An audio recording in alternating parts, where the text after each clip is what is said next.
আলাইকুম ওয়া রাহমাতুল্লাহি ওয়া বারাকাতুহু ইন্নাল হামদালিল্লাহ ওয়াস সালাতু ওয়াস সালামু আলা রাসূলিন নবিয়্যিল কারীম ওয়া আলা আলিহি ওয়া সাহবিহি আজমাইন। আমার প্রিয় মুসলমান ভাই ও বোন, সামনে আমাদের জন্য একটি বরকতময় মাস অপেক্ষা করতেছে, যেই মাসের নাম হচ্ছে শাহরুর রমাদান বা রমজান মাস। সেই মাসে আমাদের জন্য একটি নির্দিষ্ট ইবাদত হচ্ছে সাওম। আমরা সারাদিন কষ্ট করে রোজা রেখে থাকি, কিন্তু আমাদের কিছু সাধারণ অসাবধানতার কারণে আমাদের সেই রোজাটা আল্লাহ রাব্বুল আলামিনের কাছে মূল্যহীন হয়ে যায়, সেটার কোনো দাম থাকে না। আজকে সেই আলোকে কিছু কথা বলবো, যদি আল্লাহ তোমাকে তৌফিক দান করেন। আমার প্রিয় মুসলমান ভাই ও বোন, রমাদান মুবারকের রোজাকে আল্লাহ রাব্বুল আলামিন কেন ফরজ করে দিয়েছেন, তার জবাবে কোরআনুল কারীম থেকে আমরা জানতে পারি। আল্লাহ রাব্বুল আলামিন বলেন, ইয়া আইয়ুহাল্লাযিনা আমানু কুতিবা আলাইকুমুস সিয়াম কামা কুতিবা আলাল লাযিনা মিন ক্বাবলিকুম লাআল্লাকুম তাত্তাকুন।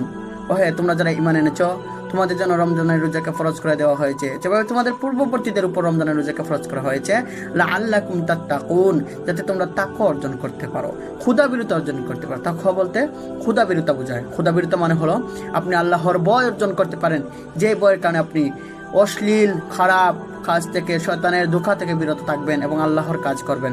আপনি নাটক সিনেমা থেকে বিরত থাকবেন, গান শোনা থেকে বিরত থাকবেন, অশ্লীল ভিডিও দেখা থেকে বিরত থাকবেন, মিথ্যা কথা বলা, সুদ খাওয়া, ঘুষ খাওয়া, অর্থাৎ যত ধরনের খারাপ কাজ আছে তা থেকে বিরত থাকবেন। সেটা হচ্ছে তাকওয়া। আর এই রমজানের মূল উদ্দেশ্য হচ্ছে তাকওয়া অর্জন করা।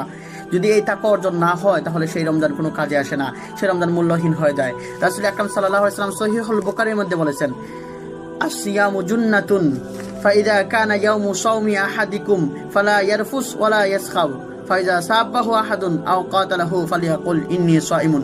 সহিহুল বুখারীর হাদিস। রাসূল সাল্লাল্লাহু আলাইহি ওয়াসাল্লাম বলেছেন, আসিয়ামু জুন্নাতুন, যে রমাদান হচ্ছে ডাল স্বরূপ। ফাইদা কানা ইয়াউমু সাওমি আহাদিকুম, যে তোমাদের মধ্যে থেকে রমাদান যারা রোজা রাখো, ফালা ইয়ারফুস, তাহলে তোমরা গালাগালি করো না, অশ্লীল কথা বলো না, ওয়ালা ইয়াসখাব, এবং ঝগড়া করো না।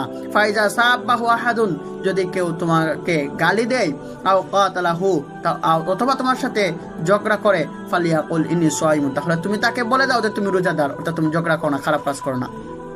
অন্য জায়গায় রাসূল সাল্লাল্লাহু আলাইহি ওয়াসাল্লাম সতর্কবার্তা দিয়ে বলতেছেন, সেটা সহিহ বুখারীর হাদিস প্রিয় ভাই এবং বোন। আল্লাহ রাসূল সাল্লাল্লাহু আলাইহি ওয়াসাল্লাম বলতেছেন, মাল্লাম ইয়াদা কাওলা যুর ওয়াল আমালা বিহি ফালাইসা লিল্লাহি হাজ্জাতুন, যে ব্যক্তি রোজা রাখার পরে মিথ্যা কথা এবং খারাপ কাজ থেকে বিরত থাকতে না পারলো,